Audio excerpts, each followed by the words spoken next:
The Jake Asman Show will begin shortly. Thanks to all these great Patreon members who help support the show. Get your super chats ready. Jake will be here in just a moment. If you love the New York Jets, this is the place to be.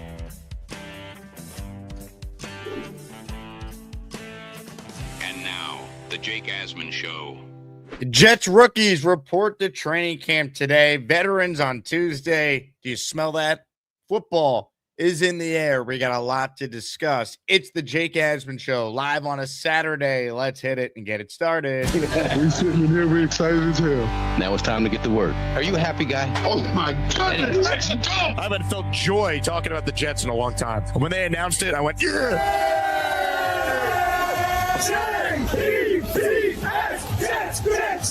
Let's go! A new chapter for the Jets has started. Aaron Glenn and Darren Mougey are tasked with shaping the future of this franchise. Will they be the ones to finally get it right? We will be here for every step of the journey on the Jake Asman Show, breaking down all the storylines, every game, and everything in between. Please subscribe and hit the like button below. Super chats, baby. Cut the line. The Jake Asman Show starts right now.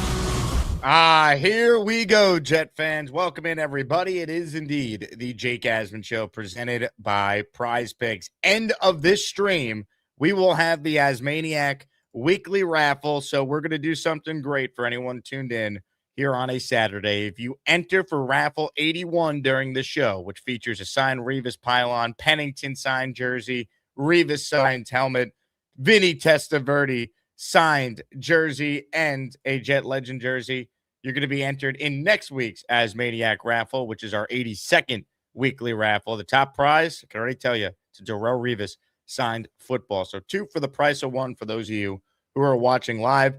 Programming note, tune into the show Monday. We're going to be on Long Island, broadcasting from the Marty Lyons Celebrity Golf Classic. Some great interviews are scheduled, including Marty Lyons and a bunch of former Jets. So make sure you tune in. We'll raise some money as we do every year on this program for Marty Lyons' incredible foundation, which does an amazing job providing wishes for terminally ill children. Marty is a former Walter Payton Man of the Year. His foundation has changed so many people's lives, and always look forward to having Marty on the show and supporting a great cause. Plus, let me say this before we talk some Jets. A week from today, the meetup at Chef Kevin's Restaurant in Caldwell, New Jersey, the Cloverleaf Tavern. We're going to go to practice next Saturday, and then after practice, we'll head to Cloverleaf, about 30 minutes from One Jets Drive, and we will all be hanging out watching the chef-off between Chef Kevin and Chef Brian Morales. A Jake Asman-themed food menu is planned. We're all going to be hanging. There'll be some giveaways. Some special guests are going to be joining me.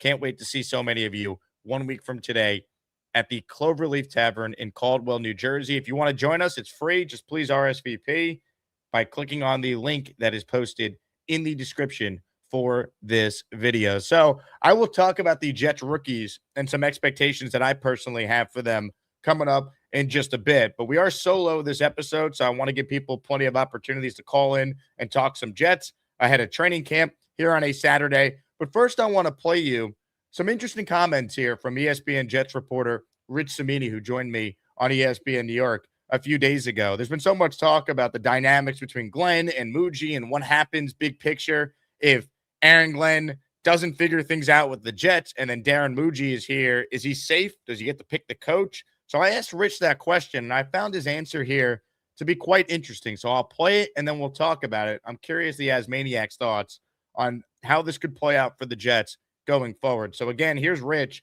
talking about the dynamics inside the Jet organization. Been so much talk about Darren Mougey's role in all this after Woody Johnson initially referred to him as Glenn's sidekick, and now it feels like, I don't want to say Darren Mougey is like the ruler of the organization by any means, but it does feel like they're not necessarily attached at the hip or on the same timeline, or even that dynamic of like Mougey being the sidekick to Glenn remains the case. What can you say about that? Like, take us inside what you have heard just about the dynamics inside the organization. Yeah, I don't think Darren Mougey was ever the sidekick. I think that was just a poor choice of words by Woody Johnson at that particular press conference. Darren Mougey is I think his influence has probably grown over the past year. I think he's done a really good job with some of the talent acquisition, especially in the trade. I think he's made 13 player trades in the last, 11 or 12 months. And so most of them have worked out. Some of them, of course, jury's still out, but I think he's done some positive things there. And so I think they work collaboratively. I know that Aaron Glenn, when he wants a player, especially in the draft, I think Mougey realizes how important it is to satisfy your head coach and get him the players that he wants. So I think Mougey's done a good job of that. I think if you look at the defensive signings this past season with the Demario Davises and the Minka Fitzpatricks and David Onyemadas, those were Aaron Glenn signings. Those were the guys that Glenn wanted, the older leadership type guys to fill in on his defense. So I think those were Glenn type players.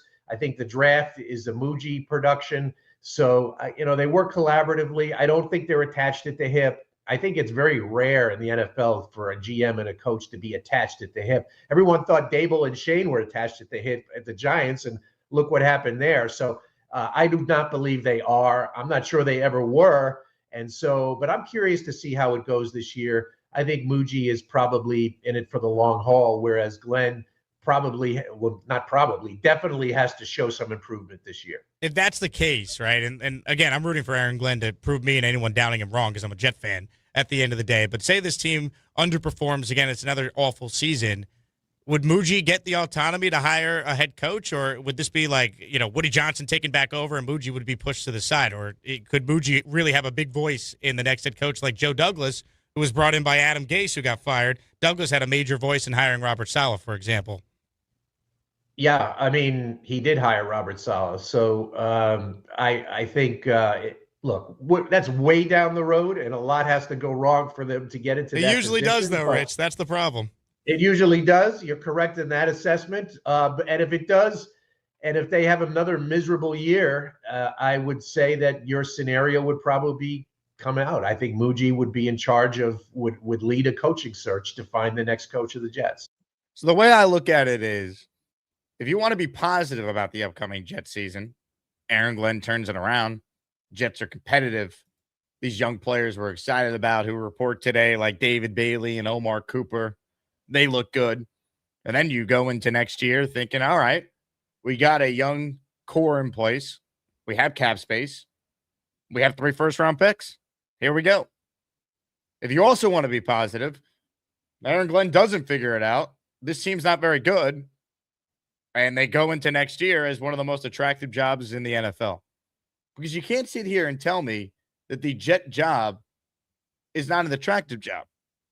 If you're telling me you get to pick a quarterback, 2 other first-round picks on top of the one you're using for a QB, and before you even get to the draft, you're projected to have around $100 million in cap space.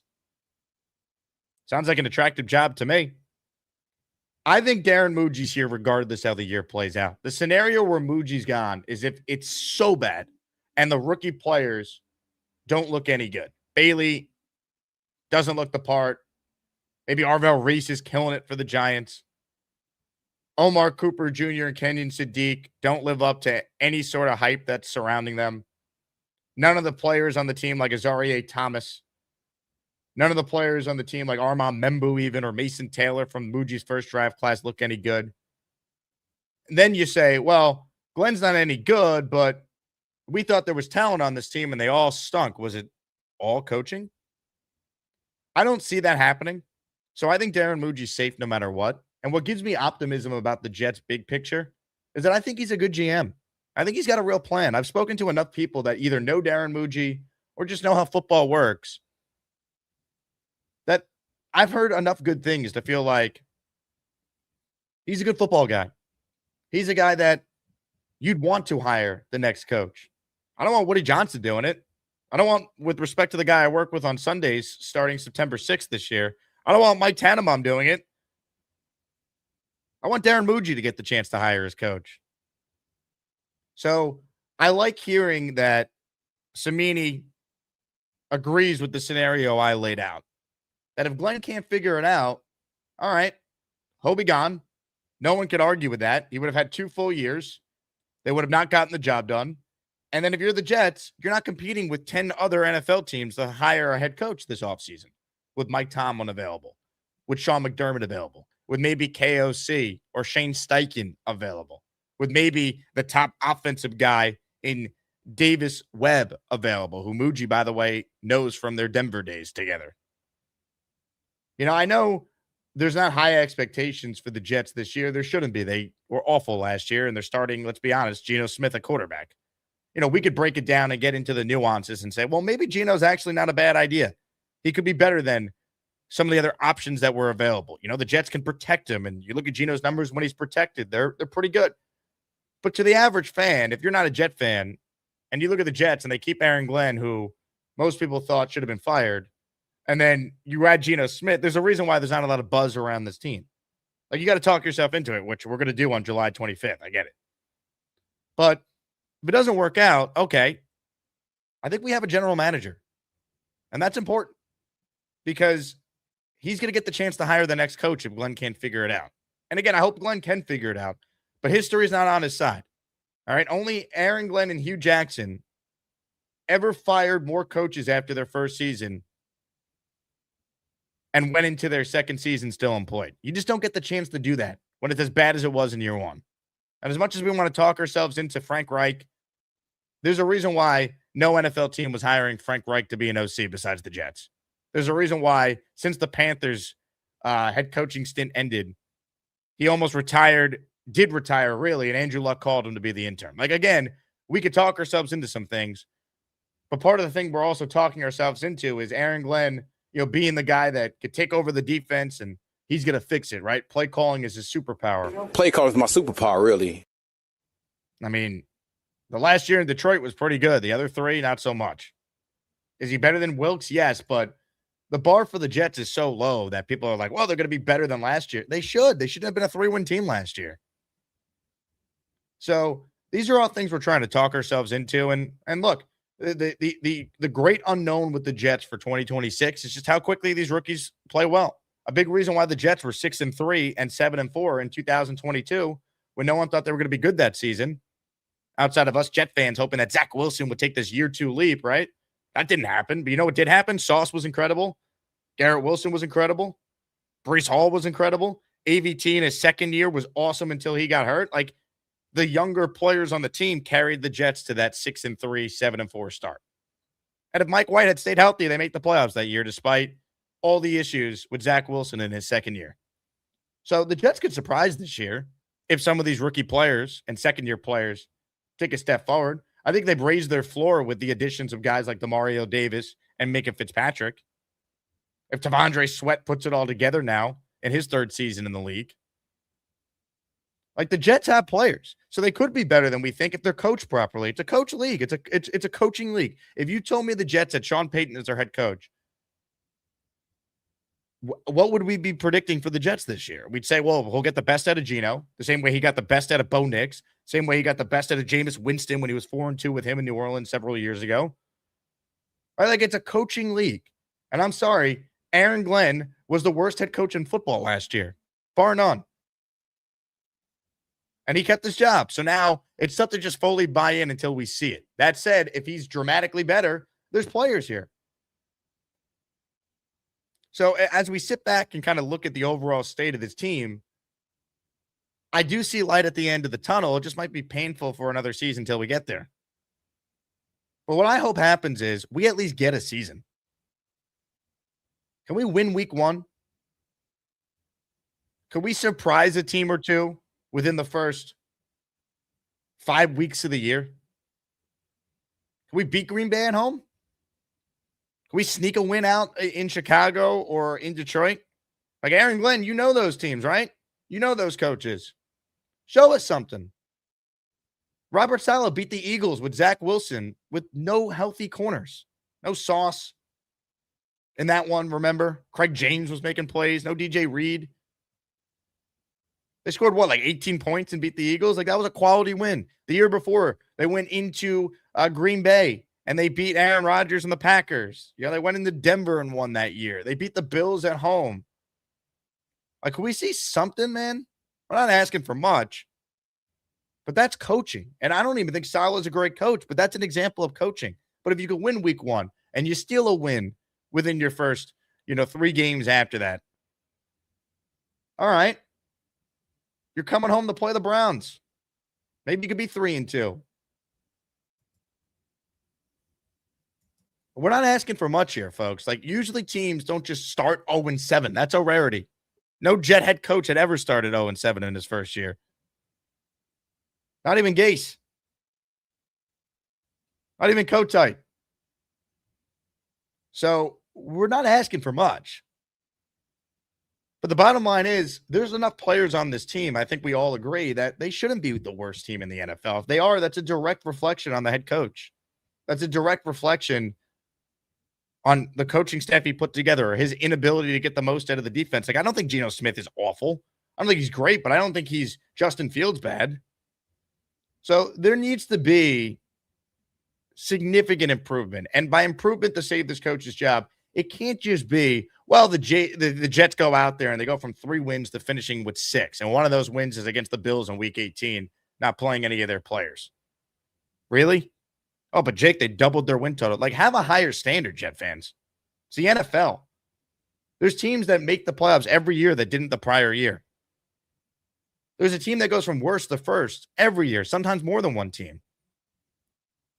This team hasn't won more than 7 games in a decade. They haven't made the playoffs in 15 years. Haven't won a division title since 2002. We're not asking for much. It is a league built on parity. And I think they have some players here. I don't think the talent disparity between the Jets and some other teams is as dramatic as some want to make it out to be.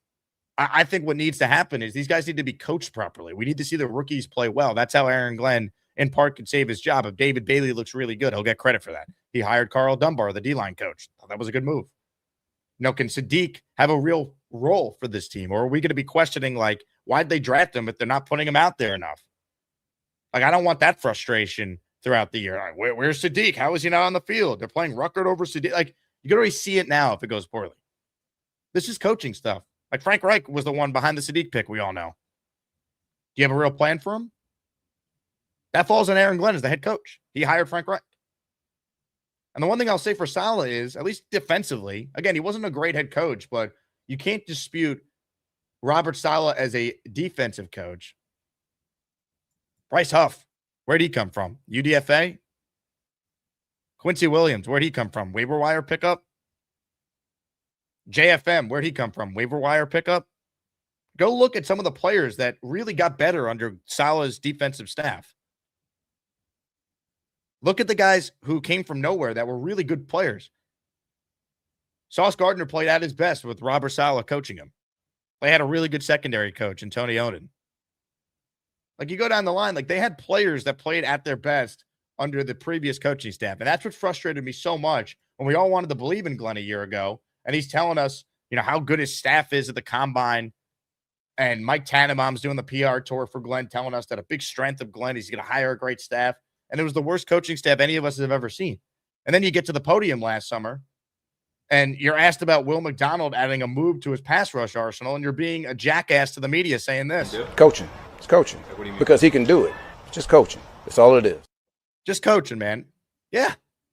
And coaching matters more than ever in the NFL. The days of, like, the rah-rah type of coach, win one for the Gipper. Like, it's strategy. It's X's and O's. Glenn's got to show he could do that. And he put the target on his back with this dumbassery. Play call is my superpower, really. How's that quote going to age if this defense stinks? Now, if you want to be positive, if he's awesome at it, all the credit to him. But we got to see it. All right. Can Glenn be better with the clock management? Can Glenn go out there and understand how long a game-winning field goal potentially is from a yardage standpoint? Does he understand the concept of, hey, if there's less than 10 seconds left in a half and you're around your own 45-yard line, why not throw a Hail Mary? Why not? Why not try that? Or after you're called out on not doing that and you vow to learn from that mistake and it won't happen again, maybe don't make the exact same mistake a week later. when Glenn failed in London and then did the same exact thing against the Panthers the following week at MetLife Stadium. Again, this was the worst coaching I've ever seen. And he got a mulligan because Woody Johnson likes him. And Woody Johnson's paying him $12.5 million a year, reportedly, because Jimmy Sexton raked Woody Johnson over the coals in contractual negotiations with Aaron Glenn. He clearly does not have the same influence he once did. You can see Rich Cimini in those comments we played acknowledge that. Mougey is no longer the sidekick, and maybe he never was the sidekick, but the bottom line is Mougey was more involved in hiring some of these coaches. Mougey clearly has taken on a stronger role in the organization, as he should. I don't care if Aaron Glenn helped get Mougey the job. Joe Douglas was employed because Adam Gase wanted him. That doesn't mean anything. At the end of the day, it's a results-oriented business, and one guy has done his job far better than the other, and now Aaron Glenn has a chance to save his job by showing real improvement in all areas. Younger players getting better is a big part of it. And with the Jets rookies reporting today, I wanted to delve into what I think are reasonable expectations for some of these rookies. The biggest thing I want to see from David Bailey is impact. I'm not asking him to have double-digit sacks. I am asking him to go out there, though, and play 65% of the snaps throughout the course of the year. I don't care if he's not great against the run. I need him out there playing. Let him learn. Carl Dunbar is his D-line coach. I trust him. David Bailey, if he finishes with 7 to 8 sacks, I think that's a win in year one. If he has less than that, but he's still having quarterback hits, he's still impacting plays by getting pressure, I could live with that. He's been compared to Brian Burns. Similar body types. I looked at Brian Burns' rookie year with Carolina. He had 7.5 sacks and 16 quarterback hits. That's what I'm looking for from David Bailey. I think that's reasonable. As far as Kenyon Sadiq goes, he's a fascinating one because him being out there, I think, potentially opens things up for other players. So take that into account when you're evaluating what to expect from him. I think Kenyon Sadiq, if he could score, let's say, 3 or 4 touchdowns, with a couple of those being in the red zone, and he's a real weapon there to help open things up, and let's say he has between 40 to 45 catches, I think I'd sign for that. Because I think Mason Taylor is still going to play a big role in this team. And it's really tough to project him and then Omar Cooper for that matter, because A.D. Mitchell's going to play. And what's his role in all this? But I think we'll know it when we see it, right, as far as impact goes. Are these guys getting better as the year goes on? Are they helping this team win some games? Are we leaving this season looking at the Jet offense and feeling like, okay, we know Geno's just the bridge, but they have everything else for the next quarterback, which is in all likelihood going to be a rookie who's picked very high at the top of the draft. That's what I would like to see from Sadiq and Cooper, and even A.D. Mitchell is a young player who's being inserted into this offense now for the full season. Do we leave this season, Mason Taylor in the mix in that conversation as well, and obviously Garrett's here for the long haul as he's been paid. Do we leave this season and say they don't have the quarterback, but they got everything else? Because that's the plan that Mougey's put into place. Build the team up from nothing and now add the quarterback in with another full offseason of $100 million in free agent spending, another draft class where you have, in addition to one of those first going to a QB, 2 other first-round picks potentially. Do we look at this team and feel like the infrastructure is in place if they now add the quarterback? That's the goal by the end of the year. It's really twofold. Is Aaron Glenn our head coach? We're going to be able to answer that question. And we're probably going to be able to answer that question realistically very early on in the season. This team can't start 0-4. They start 0-4, it's over for Glenn. They lose week 1, 0-4 is on the table, as much as we don't like to admit it. You win week 1. Well, can you win one of your next 3? I don't think it's crazy. 2-2 before you play the Browns? It's possible. But we're going to know very early on. Do we have a coach? And do we have the roster that's ready for the quarterback? Because I think this Jet job is very attractive for the right coach when we get to January. And there's been so much discourse with Woody Johnson fire Glenn in the middle of the year. Look, if they start 0-6 again, 0-7, I guess it's on the table. Fans will be screaming for it. I don't know if I'll be one of those fans. That might shock some of you, but the way I look at it is he's already gone if he starts 0-7. Why not just let him finish the year and get us the number 1 pick potentially? We know the Jets never get the number 1 pick, so they'll probably win a game late. So let them get us the number 2 pick. We know how this goes.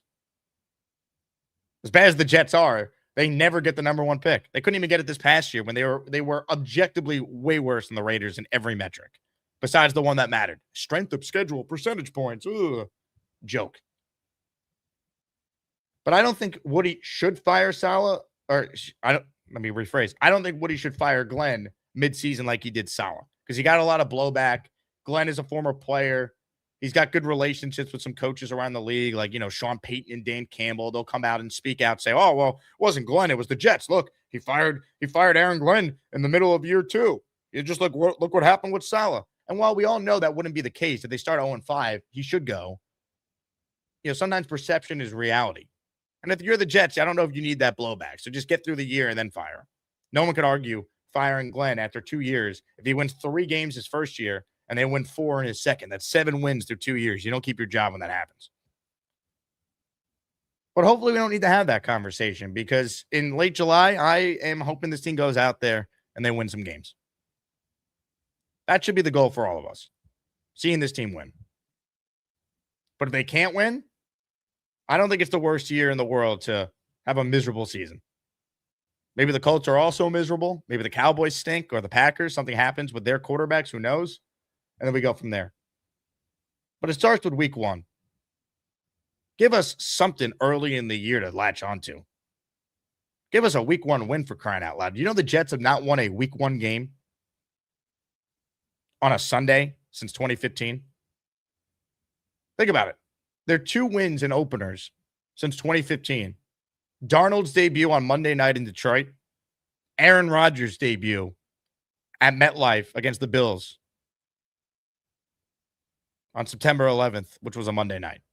Think about that. Like Sunday, 1 o'clock, Jets start the year 1-0. Hasn't happened since 2015. And let's be real, 2024 or 2023, excuse me, I was there. That wasn't a win. That was a nightmare that I still have PTSD from. So please, we're all going to be in Nashville. We got to win a game. Win a game. We're presented by PrizePicks. Let's manifest a Geno big performance. More than 199.5 passing yards for Geno. Less than 189.5 for Cam Ward. 2 pick power play. $20 to win 60. Week 1, Jets, Titans. As Maniacs are going to be there. RSVP if you're coming to the Barstool Nashville party I'm throwing. Buy your tailgate tickets at Game Day Flight Club, flightcrew.com. It's all in the description for the video. But as far as PrizePicks goes, sign up, use that code HMA. You win your first $5 lineup, they're going to give you $150. And this is a winner right here, baby. We believe in you, Geno. Just make sure you carry a license on you if you're going to be driving before this game. Jet up. Let's go. Comments, questions, super chats. Cut the line. Hit the like button if you're joining us. Raffle at the end of the show. We need entries because this is your last chance to get in on the weekly raffle. I have a Jets Legends jersey up for grabs. You pick the player you want. I have a Vinny Testaverde signed jersey. I have a Breece Hall signed helmet, a Chad Pennington signed jersey, and our top prize is a Darrelle Revis signed end zone pylon. If anyone enters right now, you're already in next week's raffle then. It's 2 for the price of 1 today. Darrelle Revis signed football is the top prize in next week's raffle. I'm adding other prizes as we speak. I have a bunch of bids out for a bunch of signed Jet items. So now is the time to take advantage of an awesome special. A little 2 for the price of 1 raffle again at the end of the show. Let me do some shout outs here. We're going to get to your calls as well. And then the Azzy Awards continued today. The category we'll vote on is the Class Clown Award. Thunderlips, J-Quest, the Lup Man, and the Dream all nominated for today's Azzy. Yesterday, Gary 3D Boxing won the most opinionated Azzy Award during our second show. And during our first show, the top international caller Azzy, it went to our dear friend, Australian Jets fan. So today it's Class Clown. So be ready to vote in the YouTube poll when we open up voting shortly here. But first, a couple of membership shout outs. Dominic D'Angelo in the house. Shout out to Dom. He's in the raffle for Good job. Ozzy Fuller's in the house. He is in the Asmaniac raffle for 1. Let's Good go. job. Danger Zone says Jake Asman on a Saturday morning. LFG. That's right. It is all happening, folks. Go Jets. Go Jets! Go Jets! Shout out to Ozzy, another gifted membership. Hey now. Shut up. Let's go. And then how about this? The Lump Man in the house. He's up for an Azzy Award for Class Clown. He just sent in 5 gifted memberships. Hey now. Just don't let go of the rope. Luppy's memberships went to the following listeners: B. Gunda, Tim Mondo, God Spacemaker, Badlands 210, all receiving a gifted channel membership. We got this one from Joey Windows. Hey, he's in the raffle for one. They wrote me off. I ain't right back, though. All right, we're going to get to your calls shortly, but let's get voting underway, shall we? The Azzies are on the line. Who's going to win the Class Clown Award? Your vote determines who wins the Azzy. Voting is officially underway. Cast your vote for the best. It's time for the Azzy Award. It's time for the Azzy Award. Cast your vote for the best. It's time for the Azzy Award. This is a tough one because all 4 of these nominees here are outstanding. Anyone who saw the show yesterday with The Dream, by the way, for a late July show, I think we had one of our best shows of the year. So check that out. For those of you who missed it, shout out to Boomtown, the Human Fun, Gator, and the rest of the committee for their help putting these together because I've been so busy. I had very little to do with any of these awards or nominees. They did the whole thing. They make it easy for me.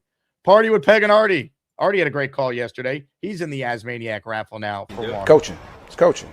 Because he can do it. It's just coaching. That's all it is. That's all it is, man. That's all it is. One more from Rich Cimini I want to play, and then we're going to get to all your calls. A bunch of you are on hold already, which is awesome. There's 2 things, according to Rich, Glenn has to do to save his job. These are the 2 things, according to Rich. So let's ask it this way then. What does Aaron Glenn have to do to, without a doubt, be back for a 3rd year and potentially be a part of an offseason where the Jets would have 3 first-round picks, and one of those picks could go to their quarterback they hope is their next franchise quarterback for a decade plus? Well, he's got to do 2 things. Number one, the team has to improve. I mean, and is that 6 wins? Is that 7 wins? I don't think anyone expects the Jets to go to the playoffs. But gosh, if they can't win at least 6 or 7 games, then something is wrong. So, and I think we'll be able to see that with our eyes. We'll know if they're competitive, if they're getting blown out every week like they were at the end of last year, then that's going to be obviously a red flag. I think we'll know if it's an improved team. Some of that will hinge on young player development. So that's number one. And Aaron Glenn just basically, and this is a general blanket statement, he has to convince ownership that he's the right guy to take this team into the next phase. And the next phase is what you just alluded to. They're going to have a new quarterback next year, probably a very high draft pick. It's going to have to be an offensive-oriented team with that particular player. And is Aaron Glenn, a defensive-minded coach, the right guy to lead this franchise into that next era? And if he can't absolutely convince ownership that he's the guy to do that, and by doing that, he has to show that the team is much improved, then they'll probably go in a different direction. I mean, seems easy enough. The big thing, though, is convincing ownership. Because if you're not sure, you can't keep them. If you're on the fence, you can't keep them and let them pick a quarterback. And this coaching staff works with that rookie. And then, it doesn't work after a year. You're firing the coach, bringing in a new offensive coordinator for that young quarterback to work. It's the Darnold thing all over again. Glenn either proves he's the guy and can coach the whole team, like Mike McDonald can as a defensive guy with Seattle, hires a good staff, like Mike Vrabel certainly can. When he's not making sweet love to NFL insiders, we know the guy's a damn good coach. He's a defensive guy. Mike Tomlin was a defensive guy. He's a good coach. Harbaugh's a special teams coordinator. He's a good coach. Like, can you be a head coach? If we're not sure, he's got to go. Because someone out there is available that will take this job that's way better than the unknown of Glenn. And I'm saying unknown of Glenn being kind as if like he wins 6 or 7 games and there's actual debate from fans whether to keep him or not. If it's not definitively yes, get out. Sorry. I don't care if you played for the Jets 30 years ago. It doesn't mean anything to me. I got to do what's in the best interest of winning games for my franchise. That has sucked, and it's time to win. This fan base deserves it. Sean checking in. He's in the Asmaniac raffle for 5 entries. Let's go. 5 entries for Sean, 5 prizes up for grabs at the end of the show for anyone who enters right now. Hello? You play to win the game. Shout out to Coach Herm. He came on the radio with me the other day. That interview is up on the channel. Reminder, we're headed to Vegas at the end of August. Circasports.com for all the info on contest weekend. Can't wait to be out there. The Asmaniacs, I'm going to need you guys to help me decide. Do we want to enter the Circa Million Pro Football Contest? Or do we want to enter the Circa Survivor Contest? It's only $1,000 to enter, so we need to know which contest should we be a part of. Either way, if you're a pro football bettor, you're not going to find better betting contests than the ones that Circa offers. The Circa Million, the Circa Survivor, the Circa Grandissimo. It's all happening, baby. The biggest contest we've ever seen. Seriously, what's the guarantee? They're still talking about it. I think it's time to put the rumors to rest. Showtime. $30 million. $30 million? $30 million? $30 million? That's $30 million guaranteed. 3 contests, multiple ways to win, no rate. Entry starting at $1,000. Enter in Nevada, play from anywhere. Comments, questions, super chats. They cut the line. All right, let's hit your calls right now. First up today is Prison Mike. Hello, Prison Mike. Hey, Jake, how you doing, man? You are a busy guy, I got to tell you, man. I don't know how you come up with all this stuff. It's just unbelievable, you know? Thanks, Mike. Well, since you have a background of Knicks, before I get to my Jets points, your view on LeBron to the Sixers. I am surprised he went there. Yep. Because I really thought it was going to be Cleveland or even Miami, where he had familiarity, of course, with the same coach and general manager, basically. I thought Cleveland was going to be the team that got him because if it doesn't work, he's still a god there. He gets the farewell tour, the whole thing. Philly's interesting because if they hit their ceiling, they certainly could get to an NBA Finals and maybe win. I just got major questions about the fit of that team. Like Jaylen Brown wasn't happy, not being the number 1 with Tatum in Boston. How's he going to handle being the number 3 on that team? And then you have Embiid's health, which is a question mark. I mean, it's certainly interesting. I still think the Knicks are better, but it certainly adds a lot more intrigue to the Eastern Conference. Well, yeah, I mean, and again, how many times in basketball do you try to build that super team and you win? So especially right away, right? I mean, there are windows now. I mean, it's a 2-year deal, but LeBron could opt out after a year, he could retire. Like they're going for it right now, and it takes time. Like it took the Knicks a full year after adding Cat and Bridges to make it work with a new coach coming in year 2. But wasn't the deal his son had to come with him or something? Did I read that? No, that's not proven or anything. I mean, maybe Bronny gets released and then he signs there for the minimum. I don't know, but that wasn't a stipulation. Yeah. Now, my Jets, here's the thing. I think we have to calm down because when Douglas was around, we all praised him for the Donald trade, the Adams trade, and Mougey's doing. I like Mougey, love Mougey, but let's face it, he's making the same trades, and we're praising him. That like Douglas, and then Douglas let all these guys go. Right? He traded Myers. This guy went. So we have to just take it easy on the GM. I think So it's going to be interesting. He's not firing Glenn in the middle of the season. They're not doing that again. Unless like no one goes to the games and they're 0-7, 0-8, 0-9. Don't you agree? He's not firing him. Yeah, I think he gets the full year. I'd be surprised if they pull the plug again. I mean, look, if they're getting just destroyed and the team quit, you might not have a choice. Sometimes that can happen, but I don't think Woody Johnson wants to do what he did with Salah again.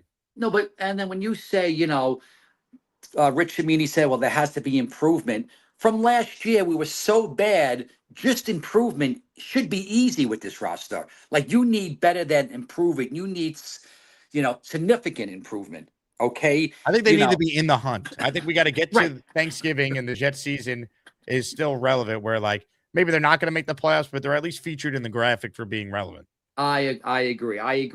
Listen, I think we have a lot of talent, with the offense now. I think the draft was, one of the best we've had. So we have to see.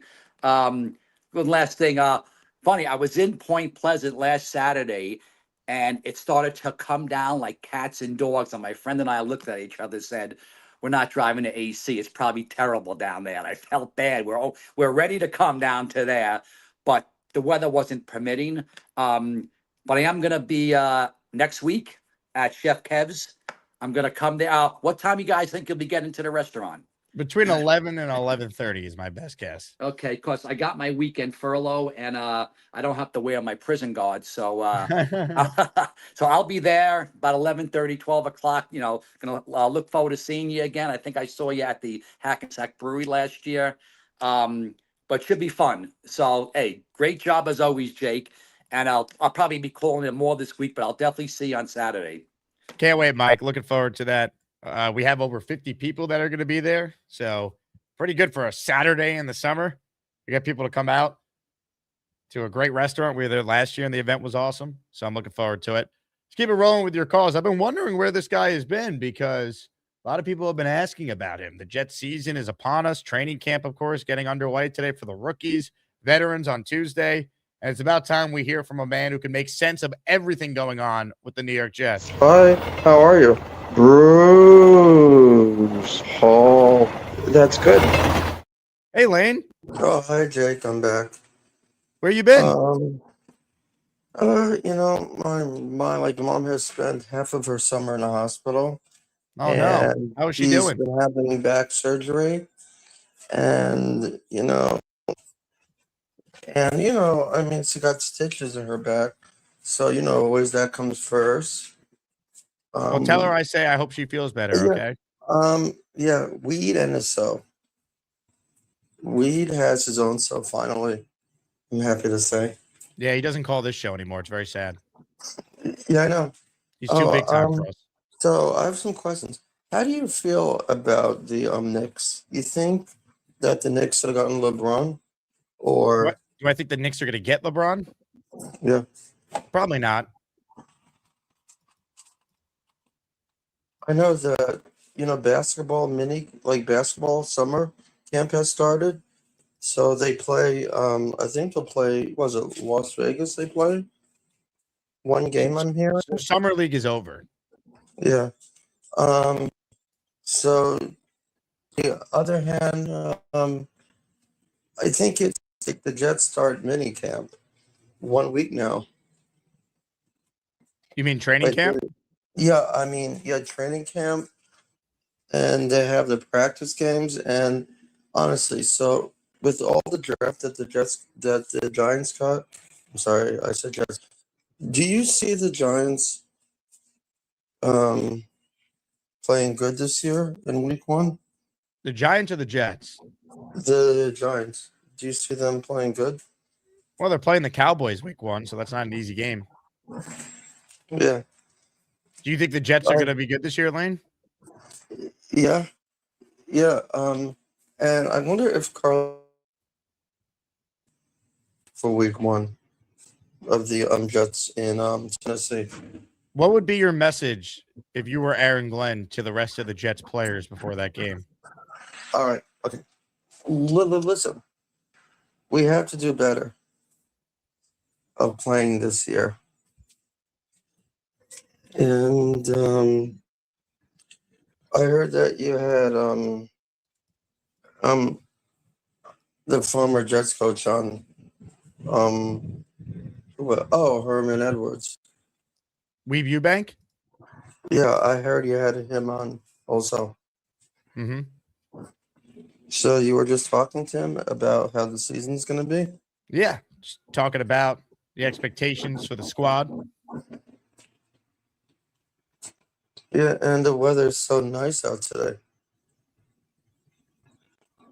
Is it true you're going to be tanning outside, Lane? On Sunday, I'm going to the pool. You're going to the pool? With Mom's caretaker, believe it or not. Because I can't go with Dad because he's dead. So it's actually 1 year coming up now since he's been dead. You're the man. You're the man of the family now, Lane. Yeah. You're the man of the household. Yeah. So, what have I been doing? Watching mostly all, I think that the Yankees weren't on last night because they were on Apple TV. Well, they were on. They were just on Apple TV. They won. Yeah, I guess they block it out because I don't get the channel. You don't get And Apple for TV? some reason, I was trying to find the Mets game, and then on Channel 11 it was blacked out. Like, so I missed last night. I guess something Weren't the Mets on happened. SNY? Yeah, they were on no, they were on Picks for some reason, but it wasn't on for some reason. Maybe they blocked it or something. Because I know it said a number came up. It was that probably for your own good. The Mets have been so bad they don't want to pay you anymore. Well, we had, yeah. I mean, I'm knowing that Clay Holmes rehabbed in last night, so once we get him back, it's going to be good, and we'll see how the rest of the season goes.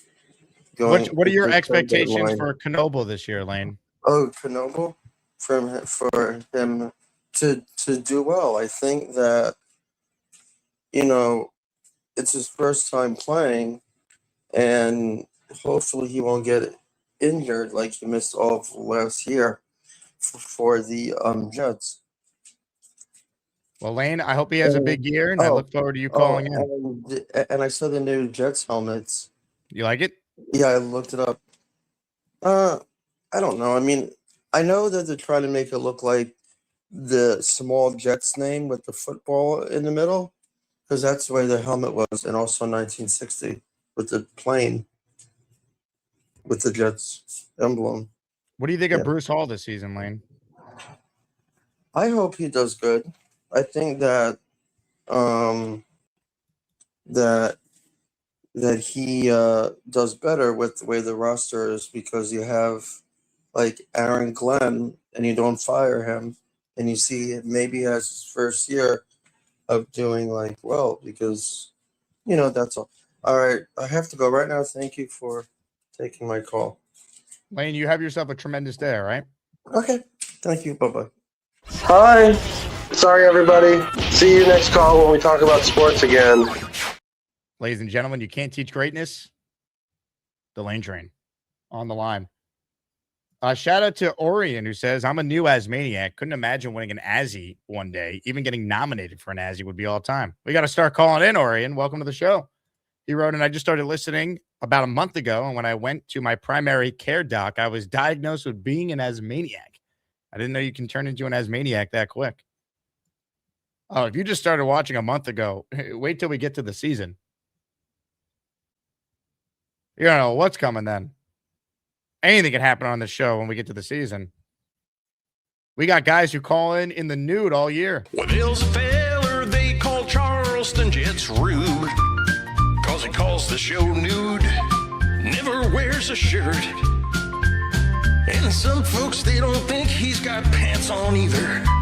It's a gosh darn nudist camp. Let's hear it for that Charleston Jets Rube and see if he has any Jets points today. Jake, my man, how you doing, buddy? Mr. Rube, where have you been? I haven't gotten quite as much time off this summer as I was hoping, but I'll be able to call in. I got Fridays off until September, so I'll be able to make some calls on Fridays. But let's go. But yeah, I wish I was a little closer to you guys. I'd love to come up to the meetup, but I just took a trip to. You ever heard of Helen, Georgia? I have not. I don't believe. It's a tiny little town. What is it? Northwest of Atlanta, but it's all German. It's literally like German-based, German theme, and got myself a handmade leather cowboy hat out there. What do you think there, Bucko? Wow. I'll tell you what, I think you should wear that to week 1 in Nashville and join us there, Mr. Rube. It's what is the exact date of that game? Because I do have a wedding around Labor Day. Is it after Labor Day? Yeah, it's week 1 of the season. So it's it's September 12th and 13th. It's that weekend. Man, I've taken a lot of time off lately. I might be able to swing that. I mean, I love Nashville. Who doesn't love Nashville? It's a great town. Come on down. We got the party on Saturday, the day before. We got the cowboy tailgate in the morning. It's all happening. The cowboy hat would fit right in too. You look great. I'm more of a heavy metal kind of guy, but believe it or not, Nashville's got a really, really good rock scene too. It's good for all types of musics, really. But I didn't have a whole lot to call in for, but, what I've been hearing a lot lately is what I was preaching all last year, man. Like, everybody's talking now about Isaiah Davis looking like he's going to be the backup running back. And I don't know if you remember last year, I was saying Isaiah Davis is going to be a lot better than people think. And, I mean, I love the fact that, Braylon Allen's gained all that weight, and he works out with, as I like to call him, Derrick Henry. I don't know why I do that. I just do. But, and he's a beast and all that. But, I mean, we learned our lesson with Vernon Golston, right? Just because they look like a beast doesn't mean they're always going to be the best. And I hope for the best for Braylon Allen. But outside that one Tennessee game, really, what has he shown? Where Isaiah Davis, it seems like anytime he gets a little bit of action, he does good. He's probably our best blocking running back. He's going to have a role. I agree with you. Braylon Allen it's all projection. Like, he's going to look good with, training camp practices where they're not tackling and they're easing guys in, where it's, touch football at the beginning. I mean, he's a physical freak, but we got to see it translate to actual games now. It's a big year for him. Well, all I remember was, and I hope him for the best. I really do. I love the fact that he comes from Wisconsin, that he's so young, and there's still so much he could grow into be. But it just seems like whenever he gets those goal line or those short yardage situations, it doesn't seem like he ever gets it. Like, you could, and last year was just tough, because I don't care how good your offensive line is, when you have a quarterback that can't throw the ball down the field. I mean, what were we getting? 8-9 man boxes all year long and daring Justin Fields to throw the ball. And I mean, he was just, we all had a little bit of hope, and, my hope got a little bit higher because as the season went along, just because I'm the eternal optimist, everything's always glass half full with me. But yeah, I'm pretty excited about this season, man. I think Frank Wright will be a good offensive coordinator. The thing about it is, though, I wouldn't have minded giving Engstrand another year, because what offensive coordinator would have looked good with the Justin Fields that after week one refused to run the ball? And that was the whole dynamic that was going to make things tough. But it seemed like after week one, that just completely went away. And this whole Adonai Mitchell from Geno Smith, I think that's going to be huge. I don't think Adonai's going to have much more than about 40 catches. But I think his average is going to be high teens. I mean, I could see something like 42 catches for 780 yards, something like that. I just feel like since Robbie Anderson, with Darnold, I don't feel like we've had that threat at all. Like that has just been something that's been missing for the last 8 to 10 years. I'm okay with Geno throwing 12, 14, 15, interceptions, as long as we get a few of those, 40-plus yard touchdowns, which I do believe we will get. And you know what? I'm hoping we can win 8, 9, 10 games, maybe switch into the wild card, but I feel like this year is going to be a lot more fun than last year. A number of years back when we had that 1-15 season, I watch every single game every year. I'm just sick that way, regardless how bad we are. Last year was worse than that 1-15 season. Last year was season number 41 of me watching the Jets, and it was hand down the worst season. So depressing. I literally got to the point where in the third and fourth quarters, I was switching to watching more competitive games. And I never do that. No matter how bad the Jets are getting whooped, I watch every minute. So I'm just hoping for some good football. Everybody always says, let's have football after Halloween. I feel like our seasons have been over after week 4 or 5, outside of that 1 year that Sala, that we were 6-3, 7-4. Yeah.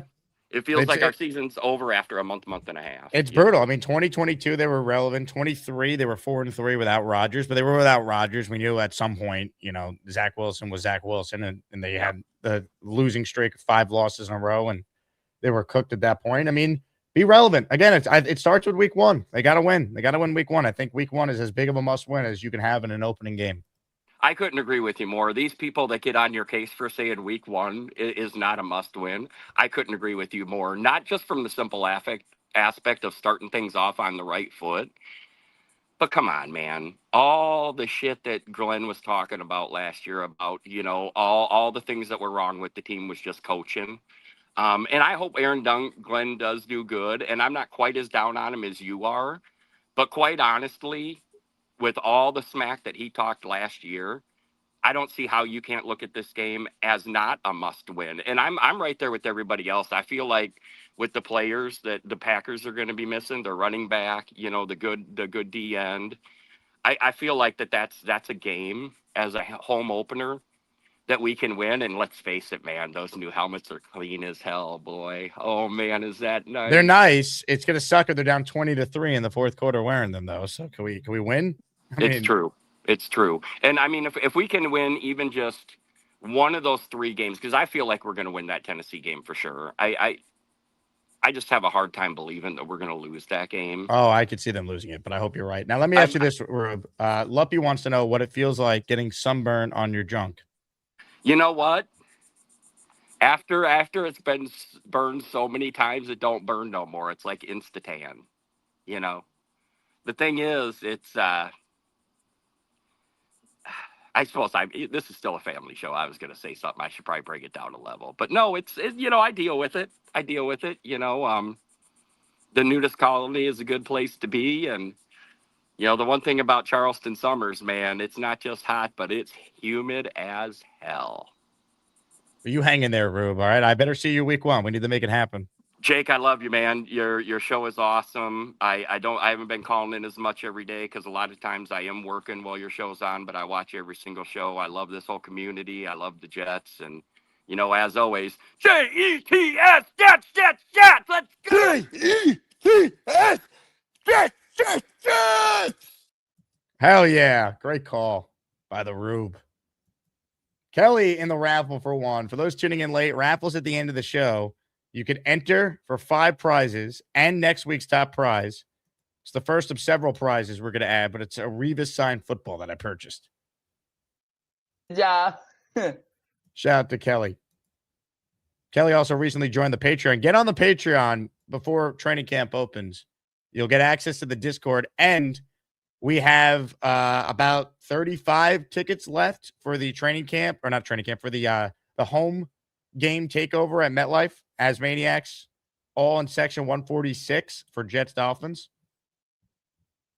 Lock in your spot. We're going to make it open to the general public in a couple of weeks here. It's first come, first serve for Patreon folks first. But then after that, it's open for everybody. So if you want to join us, you'll see all the infos on Patreon. And then if you're already on the Patreon, you're in our Discord, you'll see all the info on how to reserve a ticket for you and your group. You can reserve up to 4. Section 146, $150, includes a post-game field pass that is in the Discord under the tab for that game. More calls right now. This man is up for an Azzy Award right now on the show. And let me take a look at the voting for the Azzy Awards, because right now it's a runaway. Thunderlips with 44% of the vote for the Class Clown Azzy is in cruise control. One of the nominees is on the line, Jay Quest. Jay, can you hear me? I hear you. All right. Yeah, I didn't. It's funny. I didn't even know that was happening today. It's not. Jay Quest. Why I called. Jay Quest. Can you hear me? Jay, can you hear me? Can you hear me? Jake. Jay Quest. Hello.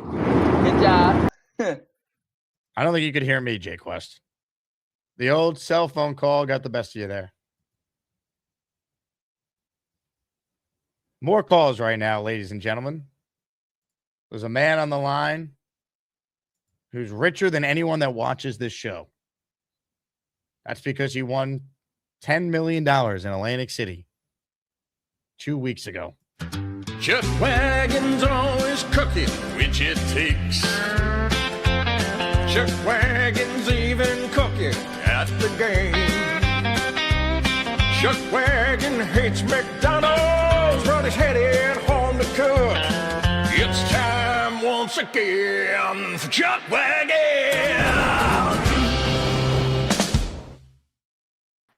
Hey, Jake, how you doing? Chuck Wagon, outdoors today. Oh, yeah. Yep. Yeah, I had to take the dog out. Okay, and he's all set, so I'm going back in the house. Oh. So, talking about what you're expecting from the rookies, I feel like D'Angelo Pons is the X factor for the rookies. I believe that he'll be the starting nickel probably for the first 4 or 5 weeks, and then after that, probably put him on the outside. I think he starts right away. You okay? Yeah. Okay. Love you. Bye. That was my daughter. Sorry. Got a little distracted. You still there, or did I freeze?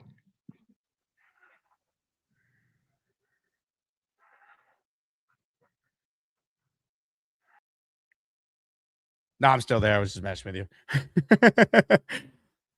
More of your calls right now. Chuck Wagon, if you want to call back in, we could try and finish that one. Let's say hello to a man who needs no introduction. Ladies and gentlemen, live from the attic.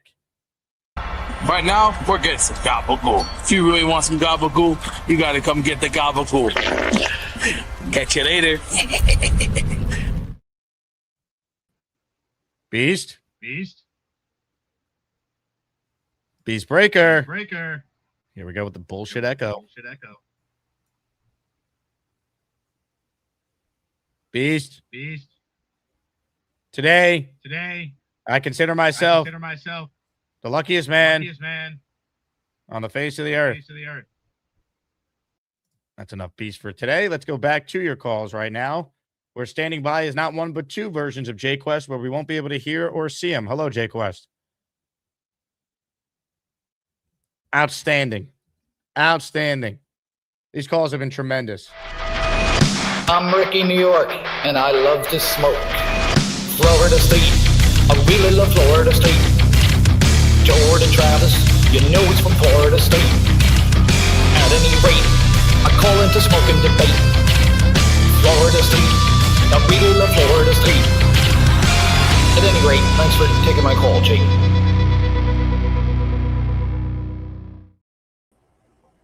Hey, how's it going, Jake?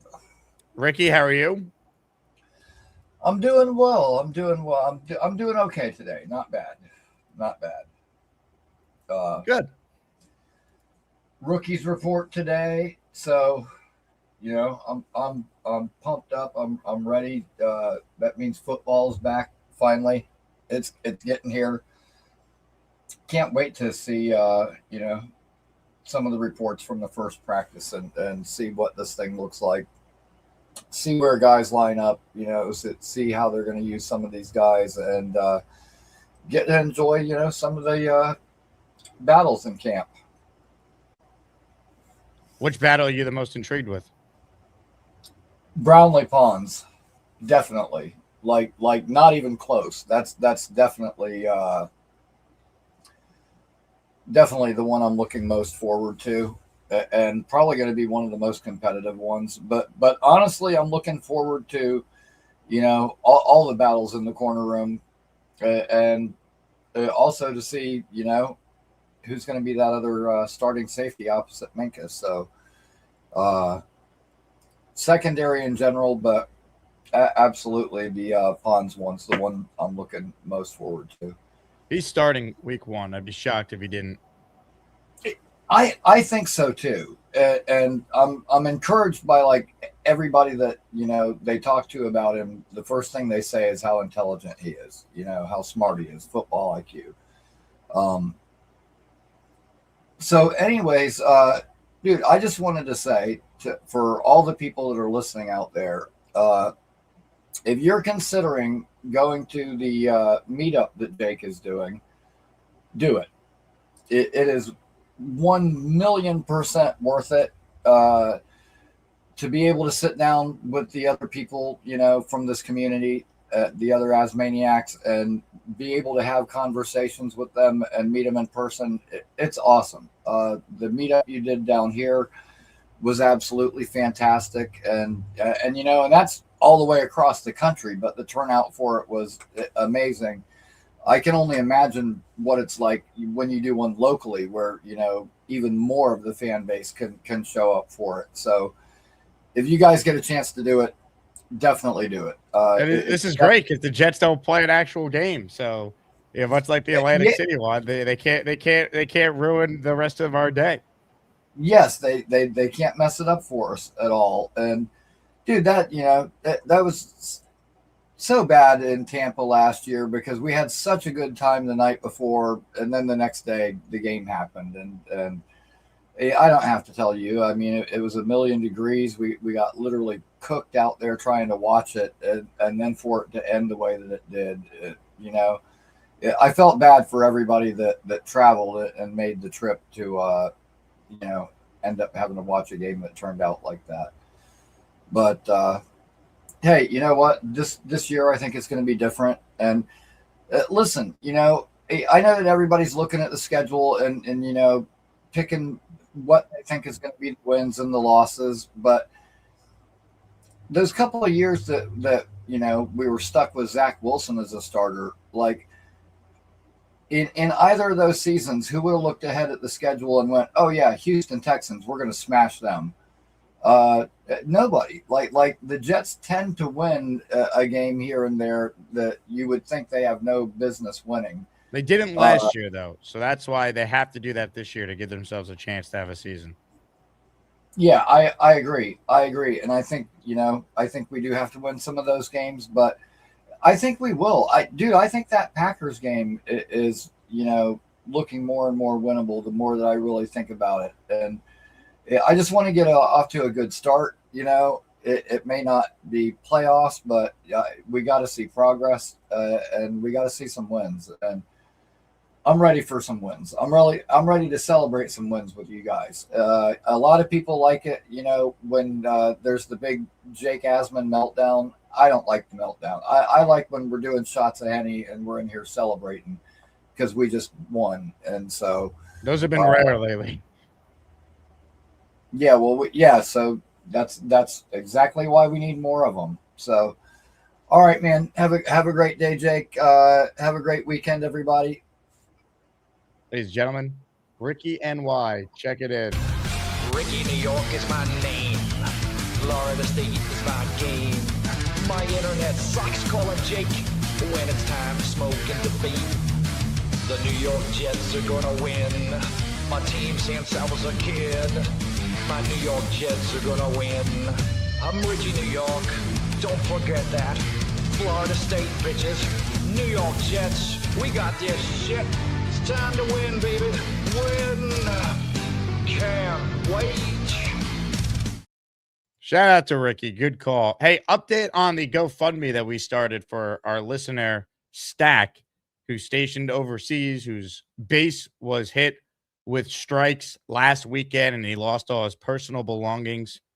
We have raised almost $3,000 since the GoFundMe started on, I think it was either Monday or Tuesday of this week. Either way, incredible job by this community and everyone who's contributed to support Stack.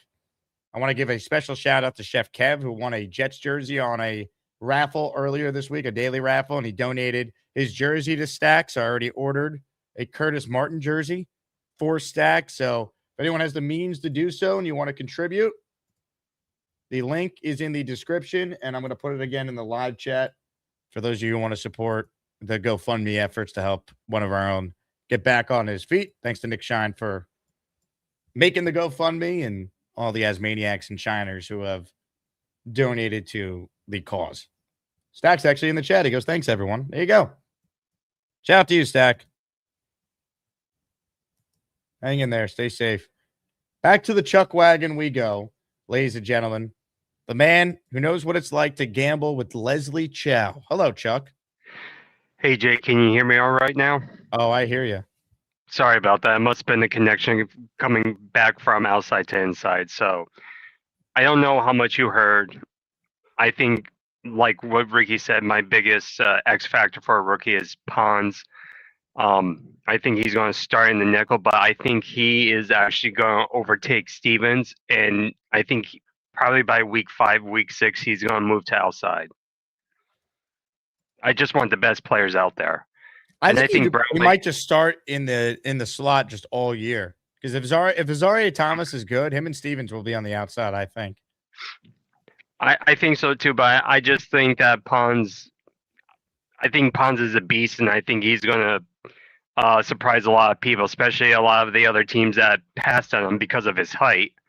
And I think he's just going to ball out, and I think he's going to earn his way into the outside, unless he's more comfortable playing, inside. But again, he will help this defense immensely if he can just ball out like he did in Indiana. One thing that I know you and the other guests talk about is how many wins AG needs to get in order to save his job. I think one thing that I personally have been feeling is even if he goes, say, 9-8, if he goes 0-6 in division, he's gone. How can they go 9-8 and go 0-6 against teams that you play twice? There's no way that would happen. 0-6 in the division. So he loses, the 6 games, but they do 9-2 against everybody else. Yeah, that seems incredibly unlikely, but very unlikely. Yes, but the point is, everybody's saying he needs X amount of wins to save his job. I'm saying he also has to do a better job in the division. Yes, go 3-3. Yes, go 3-3. Worst case 2-4. But yes, you want at least to get those 3 divisional wins. That's the point I'm trying to make. Everybody's trying to put a number on what he needs. Maybe to make it a little easier. If he goes 1-5 in division, I don't think that's good enough. I think that's going to help him get fired even better. Like I said, go 0-6 or 1-5. No matter how many wins he gets, I think he's fired. He has to also show not just in wins, but wins within the division. So that's why I think a lot of people don't put that into perspective, that you have to also win in the division. Chuck, they're saying you need the betting card for this take of yours. You need the play sheet for some football math. Sorry. He's But probably think about right. what you said. The Jets could go 0-6 against their division, and then go 9-2. Suck. Yeah. And then you said they'd go 9-2 against the rest of the teams they play? Again, at least the math is correct, but again, highly unlikely. But again, the point is about needing to win in the division also, not just an overall win total that he needs. He also needs to show that he can win in the division. That's the point I'm making. Maybe it wasn't as precise, maybe not as clear as it could have been, but I think now, Jake, you understand where I'm going with it. He also has to win in the division. Do you have the laminated card handy? Yes.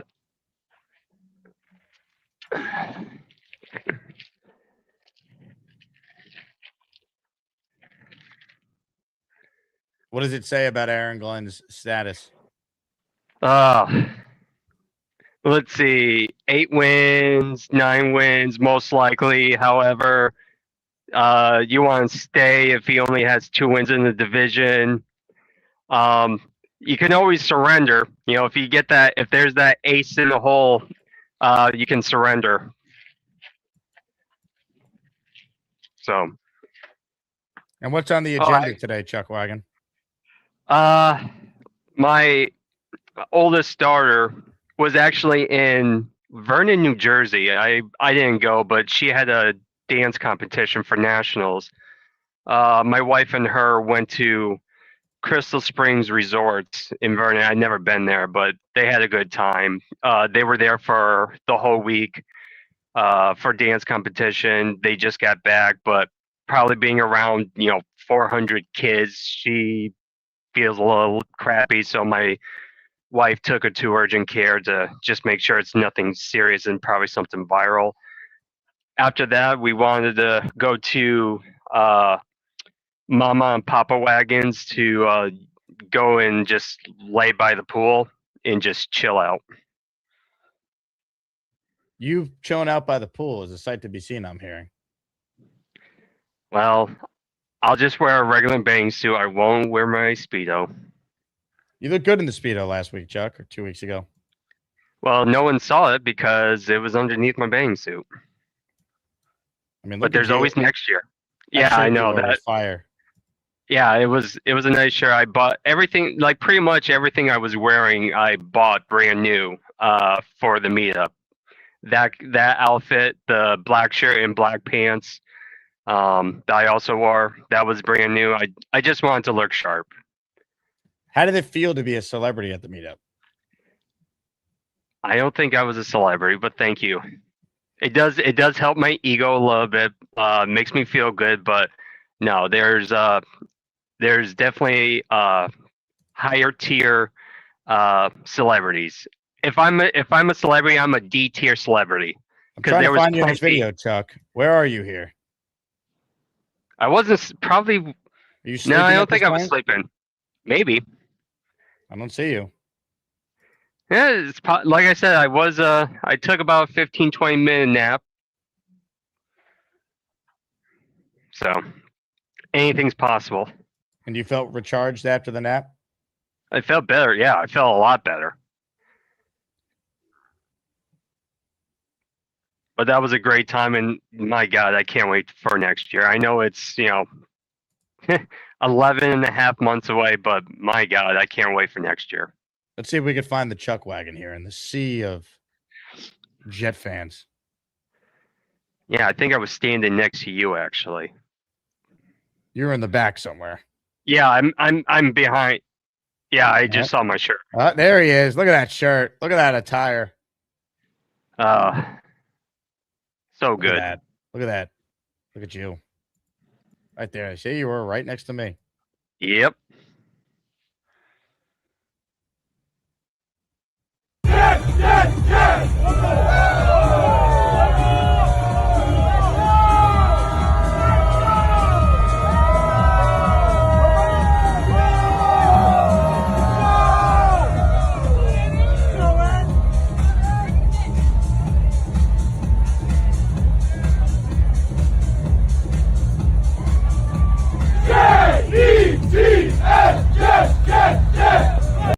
The Chuck wagon was out and about in Atlantic City, folks. Good times. Good times. Chuck, we'll see you soon. You have a great day, all right? You too. Thank you for the call.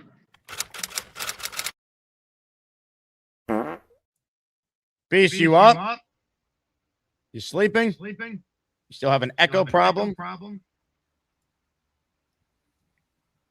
Is he on his bed there? I think he is. I see like a big lump. All right, folks. If you have headphones in, here's your warning. Because between the echo and what I'm about to do, it's about to get loud. So lower your volumes if you have headphones in. That's your warning. We got to wake up the beast. Hit it.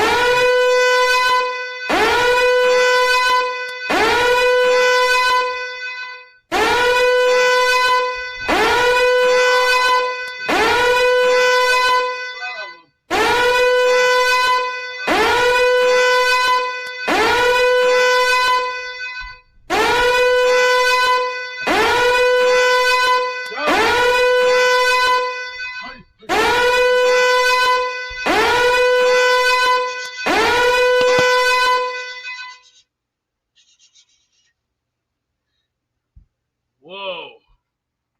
Holy fucking shit. Oh.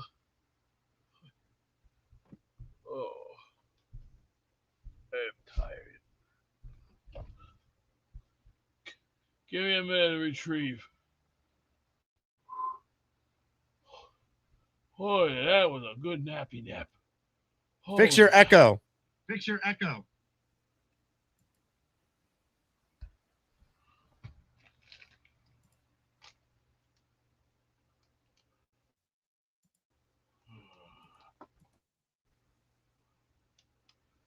she is.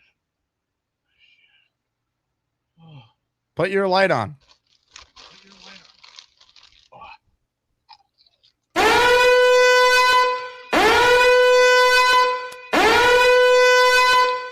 Oh shit. shit my pants in the middle of Aldi. I knew I want. I couldn't remember.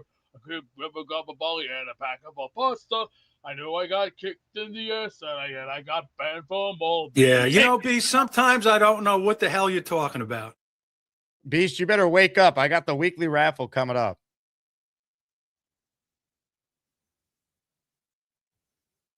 Better be locked in. We got 5 prizes up for grabs. This is your last call if you're trying to enter the Asmaniac raffle. Make sure you take advantage. It's 2 for the price of 1. You can win a prize now, and you'll be in for next week, where I already have a Revis signed football among the prizes. I'm going to try and add a Jet rookie signed item, whether it be Pons or Sadiq or Bailey, to one of the prizes. I'm working on that. Hey, shout out to Rob, who says he's been dealing with a lot of stuff mentally lately, and he appreciates the community for the laughs and the Jet talk. As maniacs are the goats. Rob, hope you're doing well, man. We're here to support.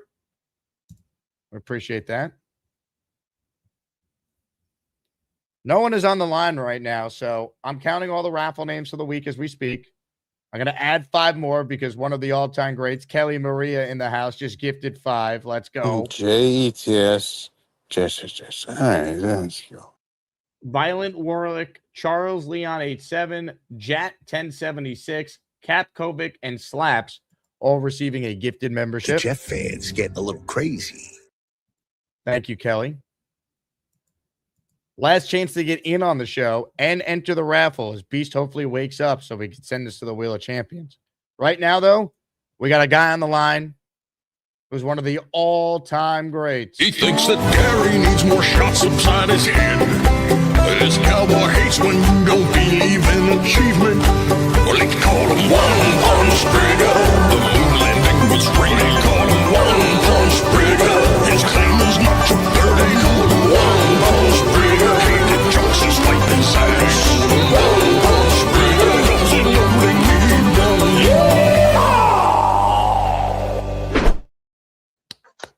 Jake, what's happening?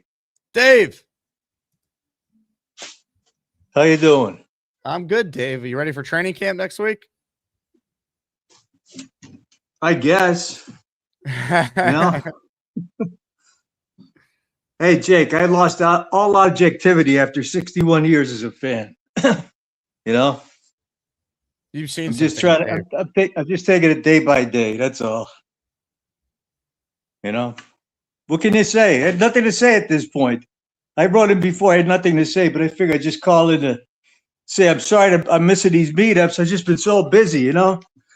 And I can't make that Tennessee game. It's just there's so much on the schedule lately. It's hard to get everything in on the schedule. So I feel bad. I was supposed to come next week, but my wife scheduled something with friends. We have to go to this regatta. So that puts that on the back burner.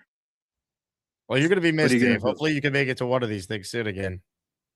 Well, I don't know. We'll see what happens. I was talking to some of the guys out there, and I'm going out in November to Vegas to meet with some friends. And so I figured when I'm going to be out there, I might go to the LA game as a Chargers. So anybody that's interested, you know, we're going to meet up with Addison, Rick Kent, some of the other guys. Hopefully everything goes. So I'm going to bring some of my friends from Boulder City.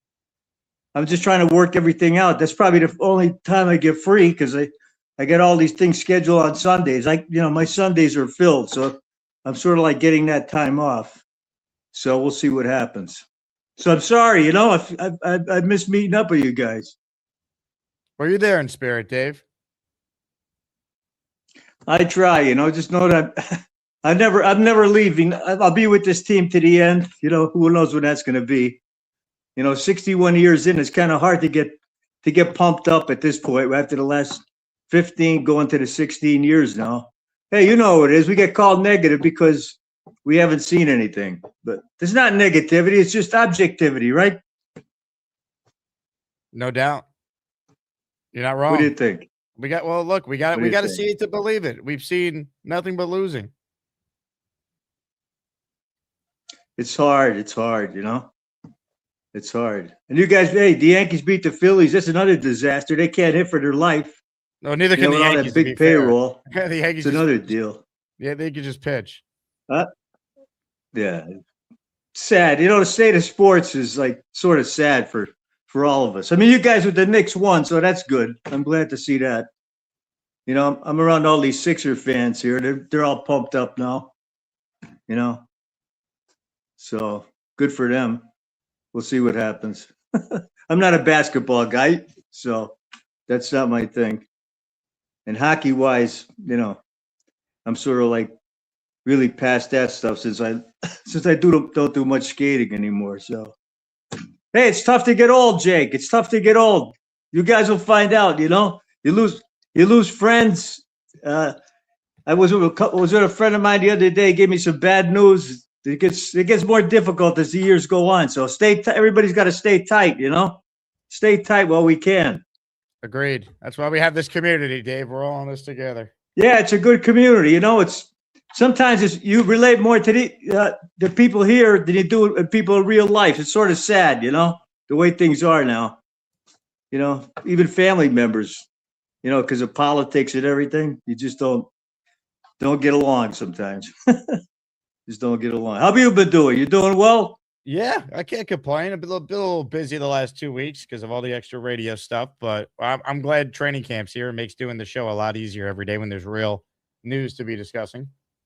Well, boy, you might be on the inside now. They're firing all those guys over ESPN. Maybe you're going to take over there. Yeah, a lot of that's above my pay grade, so who knows? Yeah, I know. I wish you all the success in the world. You do a good job, and you're like a man of a million hats. I tried, Dave. Trying to be like you. I want that hat you're wearing, by the way. That's a great look. You like that hat? A lot of people don't like that hat, but talking about Charleston, that's where I got this hat, down in Charleston. When was it? Oh, got to be 25, 30 years ago. We used to go down there for vacations. It was nice, but I try to use your time well when you're young, because when you get older, you can't do a lot of things like you used to, both physically and mentally, and just your time it's July the 25th. It feels like the year just started. I mean, the time just flies. The last 2 years, 25, 26, Crazy. I'm 75, Jake. Over. I never thought I'd see this day. You know what I mean? Never thought I'd reach 75. Well, you got plenty of years left, Dave. You're not going anywhere. We need you. Well, we need to win. Yes. We need to win. Badly. If we win, it'll make us all feel better. If we have that'll make us feel like, as a Knicks fan, you know how that feels, right? After all those years, since the 70s, which you weren't even alive for. So but after all those years, how did it feel for those fans? Like Joe B, he's all pumped up. So what did he say? Joe said he could go now. He'll be happy. He's happy in his last day. Win. Exactly. Yeah. So we can young guys, middle age, older guys alike. We have to be able to see some progress. In other words, we have to be able to see, as we all know, some great achievement, but just some progress. Let us achieve progress as we go forward to the year 26 here. So hopefully, Glenn, Jake, you know it, and I know it. Game 1 is a defining point in this guy's history. Yep. He does not win that game, right? It's all downhill for him. You have to win that game. You have to win that game. If I'm Glenn, I do anything to win that game. I do anything. That's got to be that way, Anybody can think differently. I agree. Anybody can think differently. You can put anything you want, say anything you want, put anything you want in the chat. He has to win that game. He has to win that game for his own, for his own progress and for us. So that's my 2 cents for today. So hopefully you guys have a great rest of the summer, and enjoy the weekend, enjoy the meetups, and stay healthy. And God bless you all. Ladies and gentlemen, Dave Briga. He thinks that Gorman needs to get a frickin' job. This cowboy hates to see asmaniacs complain. What they call him, one-punch Briga. You need to get a job. What they call him, one-punch Briga. The beast is on his ass. They call him one-punch Briga.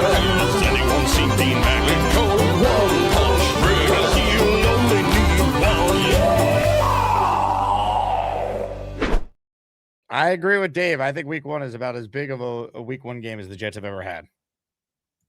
Certainly during this playoff drought. Nick Shine in the house in the raffle for 4 entries. Take my money. 9 and 8. Here we come. Wild card game in Houston. If the wild card game's in Houston, selfishly, that'd be amazing.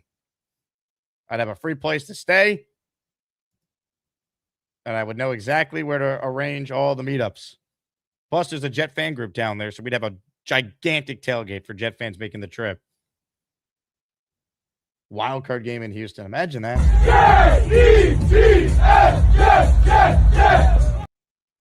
I don't think this will happen, but Nick, I hope it does. He's in the raffle for 4. Last call to enter the raffle. I'm counting all the names. We got the Wheel of Champions being spun for the following 5 prizes today. Revis signed pylon, Pennington signed jersey, Brees signed helmet, Vinny T signed jersey, and a Jets Legends jersey of the player of your choosing. Vote for the Azzies. Voting will close shortly. Right now, Thunder Lips is leading with 44% of the vote for the Class Clown Azzie Award. Hey now. Yeah. Get your votes in, people. The Azzies are on the line. All righty. Let me make sure I didn't miss any comments here. I don't believe I have. So here's what we're going to do. We're going to spin the Wheel of Champions. I did want to mention this, though. Sending best wishes to Kyle Shanahan, who suffered significant injuries in a car accident during his summer break in mid-July and will now leave him limited as the Niners open training camp. He broke his nose, 3 ribs, his hand, needed over 40 stitches in his face, and suffered a severe concussion during a July 14th car accident when he collided with an SUV near his Northern California home. So, not good. At least he's alive, because that sounds scary.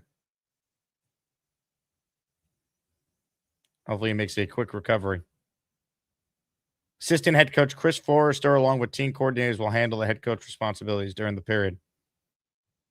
I mean, at least it happened now from a football standpoint, as opposed to like close to the start of the year. But man, scary stuff, man. Get well soon.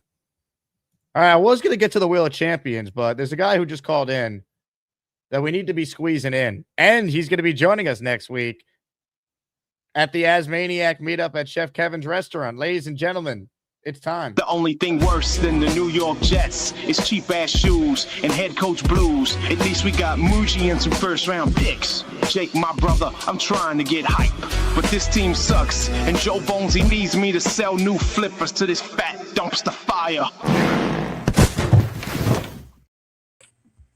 Jake, my brother. Bonesy, we haven't seen you in ages. I know, man. I got some news. My little guy, Rexy boy, the big-time Jet fan, he finally passed away last week. Oh, I'm sorry, Bones. Yeah, man. I've been down in the dumps a little, but he was going to be 17, so you know. But I'm an animal guy. I mean, I was carrying that little man to work every day. My big Italian ass carrying a girl dog. You know what I mean? I met Rex at the shop. He was adorable. Yeah, you did. That's right. But I'm excited for next week, man. So is Sonny. We're coming. I can't wait to see Chef's restaurant. We're coming to training camp. Shout out Jay Quest, my man, hooking me up. But I'm excited. We're excited. I'm excited. Football's back. You could taste it.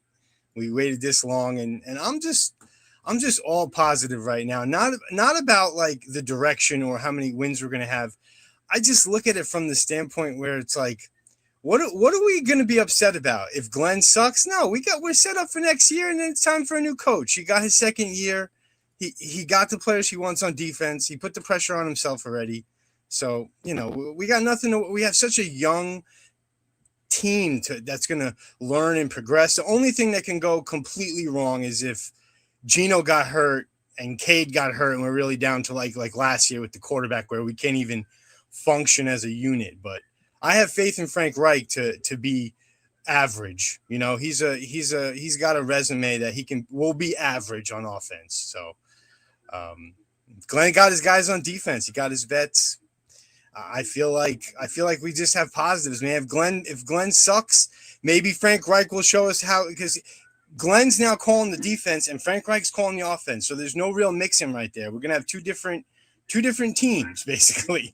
So if Glenn is tanking and the offense is average, we'll take average. Like the only thing about I'm a little upset about is Gino. I was really excited about him. He showed like he grew up, but if this man can't even carry a license while he's driving these fast, hot cars, like, come on, bro.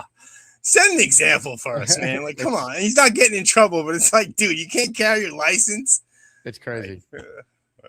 That's all I got, though, man. I'm just excited to see everybody and hang out, and glad that football's here because the Knicks. I'm still riding high off that. So now that football's here to take my mind off that, I'm excited, man. Right?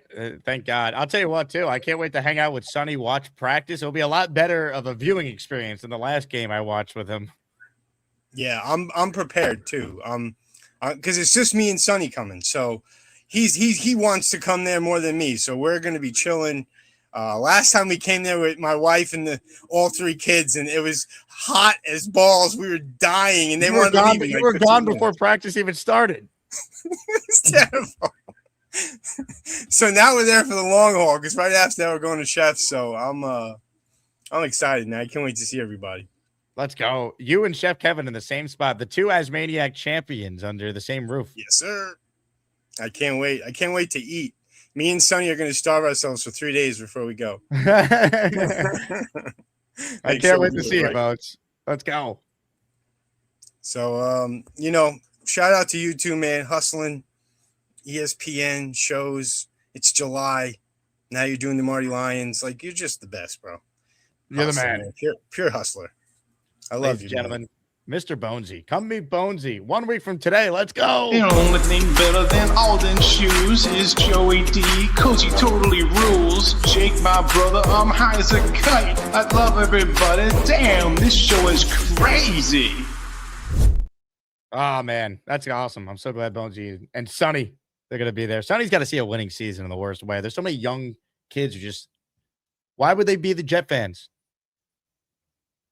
The Jets aren't cool. They don't win.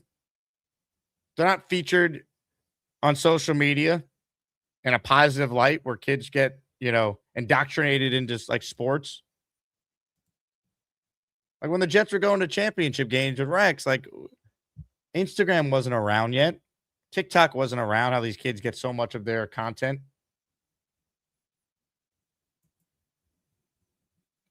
Got to win games. Ladies and gentlemen, the Wheel of Champions is about to be spun. The master of raffle ceremony is here to send us to said wheel.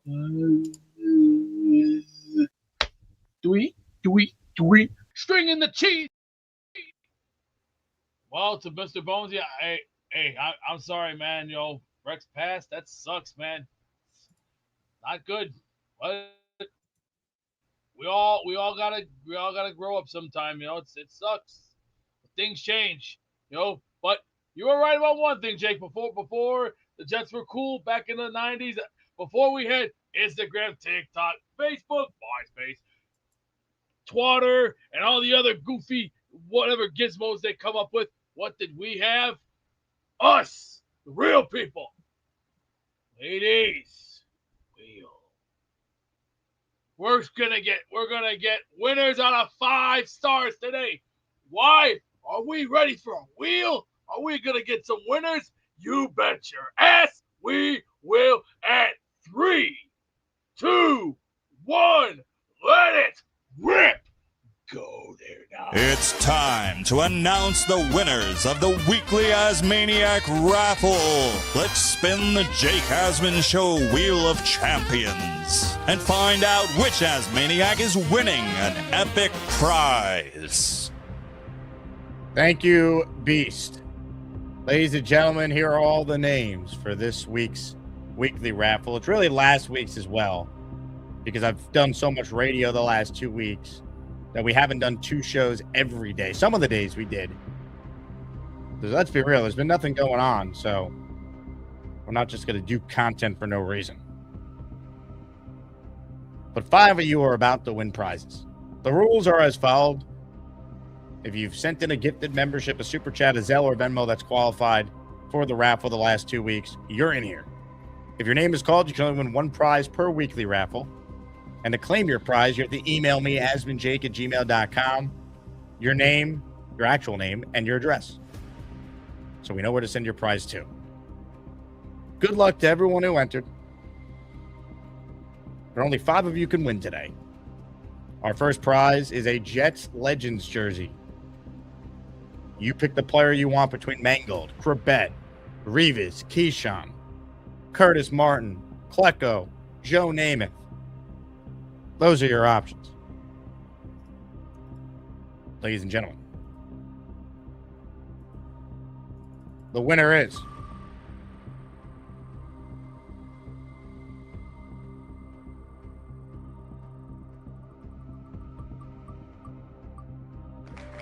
Frank P. Congratulations to Frank P.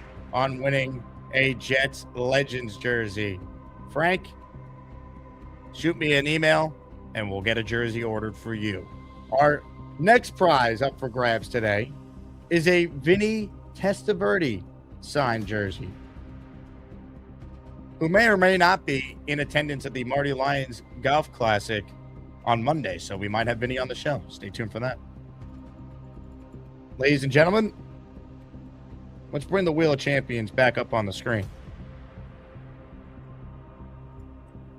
Shuffle the names once again. The winner of the Vinny T signed jersey is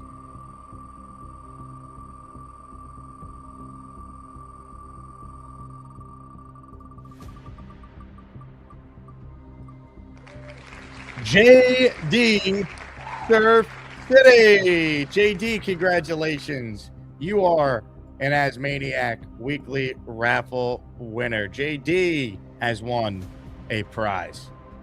Our next prize is a signed helmet by Brees Hall,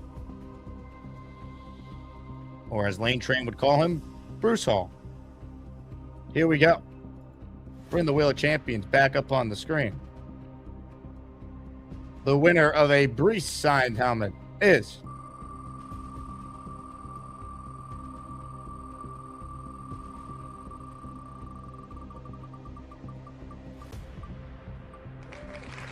Cisco Lopez. Congratulations to our guy Cisco on taking home the Brees signed helmet. That means we got 2 prizes left to raffle away. A Chad Pennington signed jersey is now up for grabs. Ladies and gentlemen, bring the Wheel of Champions back up on the screen here. Shuffle the names. Here we go. Chad Pennington, signed jersey. The winner is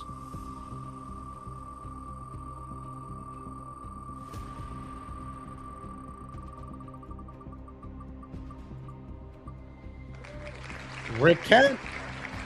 Shout out to Rick Kent on winning a Pennington signed jersey. Well deserved by Rick, who's a longtime OG supporter of the program. Thank you, Rick. Congrats to you. Shuffle the names once again because we got 1 prize left, people. It's a Darrelle Revis signed end zone pylon. Looks great in your man cave. Looks good on your memorabilia shelves. Looks great on your TV stands. It's signed by number 24, Darrelle Revis. Here we go, folks. One last spin of the wheel to determine who's going to win. Our top prize, the pylon signed by Darrelle Revis. Hold on, let me pull up the wheel. There it is. Okay. Good luck to all. The winner of our final prize in this week's raffle is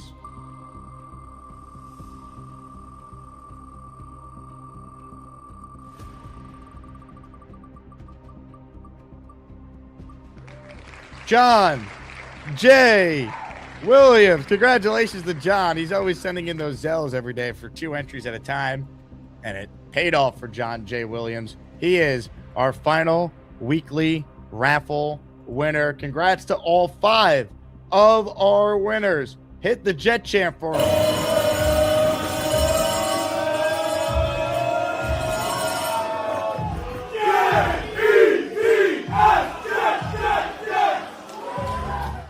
Revis signed pylon, John J. Williams, Pennington signed jersey, Rick Kent, Brees signed helmet, Cisco Lopez, Jets Legends jersey, Frank P, Vinny T signed jersey, JD Surf City. Those are your winners of our 5 prizes in the Asmaniac raffle. To claim your prize, please get in touch with me, asmanjake@gmail. Cisco already says Stack gets the Brees. Wow, Brees helmet going to Stack. So shout out to Chef Kevin who donated a prize to Stack. Cisco donating his prize to Stack as well. Congrats to the winners. You guys are the best. Thanks for supporting the show, especially through the last month when it's slow. Views are down for every content creator, and we're just trying to find a way to bridge the gap to get the training camp. You guys are the best.